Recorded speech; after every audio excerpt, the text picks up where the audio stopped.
डोभाल जी ने एक पल रुक कर कहा, सर, अगर ये पैसा हमारे देश में आ गया तो आतंकवाद को रोकना नामुमकिन हो जाएगा। ये सिर्फ करेंसी नहीं है, ये उस पूरे नेटवर्क की रीढ़ है जो देश के अंदर हिंसा फैलाना चाहता है। मोदी जी ने पूछा, कोई और तरीका नहीं है डोभाल जी? डोभाल जी ने सीधे आंखों में देखकर कहा, सर, पैसा छप चुका है और इन लोगों की हिंदुस्तान में पकड़ बहुत मजबूत है। यूपी से लेकर बॉर्डर तक उनका नेटवर्क फैला हुआ है। इसके अलावा कोई रास्ता नहीं बचता। फिर थोड़ा रुक कर बोले, लेकिन सर, ऑपरेशन ग्रीन लीफ लागू करने से पहले यूपी में इनका नेटवर्क तोड़ना होगा, क्योंकि जब तक वो नेटवर्क खड़ा है तब तक ये पैसा किसी न किसी रास्ते से अंदर आता रहेगा। कमरे में चुप्पी छा गई। मोदी जी खिड़की की तरफ देखने लगे। बाहर दिल्ली थी और उनके कंधों पर एक ऐसा फैसला था जो करोड़ों लोगों की जिंदगी को छूने वाला था। 7 नवंबर की सुबह मेजर शोभित शर्मा की खबर डोभाल जी तक पहुंच चुकी थी। करेंसी छप चुकी है और 9 नवंबर को वो हिंदुस्तान में दाखिल होगी।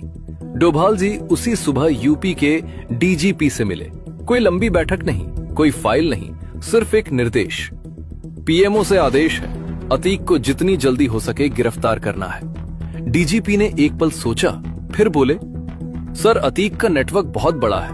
उसके पास ग्राउंड इंटेलिजेंस है, लोकल मूवमेंट पर पकड़ है और उसके आदमी हर थाने के इलाके में फैले हुए हैं। अगर हम बिना प्रॉपर सर्विलेंस और कॉर्डन के उसे अचानक उठाने की कोशिश करेंगे तो सांप्रदायिक तनाव और दंगे का खतरा है। डोभाल जी ने उन्हें सुना, फिर सीधे बोले, ये देश की सुरक्षा का सवाल है। अगर ये नहीं किया गया तो जो गड़बड़ी होगी वो किसी दंगे से बड़ी होगी। इसलिए जो भी तरीका अपनाना हो अपनाओ, जो भी रिसोर्स चाहिए मांगो, लेकिन ये काम जल्द से जल्द होना चाहिए।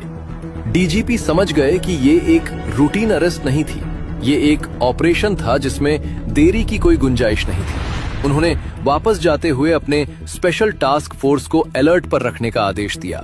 सर्विलेंस टीमें तैनात हों, मूवमेंट ट्रैक हो और जैसे ही मौका मिले ऑपरेशन शुरू हो। एसटीएफ के अधिकारियों को उसी रात एक क्लोज्ड डोर ब्रीफिंग दी गई, जिसमें सिर्फ इतना बताया गया कि टारगेट की लोकेशन कंफर्म करो, उसकी मूवमेंट का पैटर्न समझो और किसी भी हालत में कोई लीक नहीं होनी चाहिए।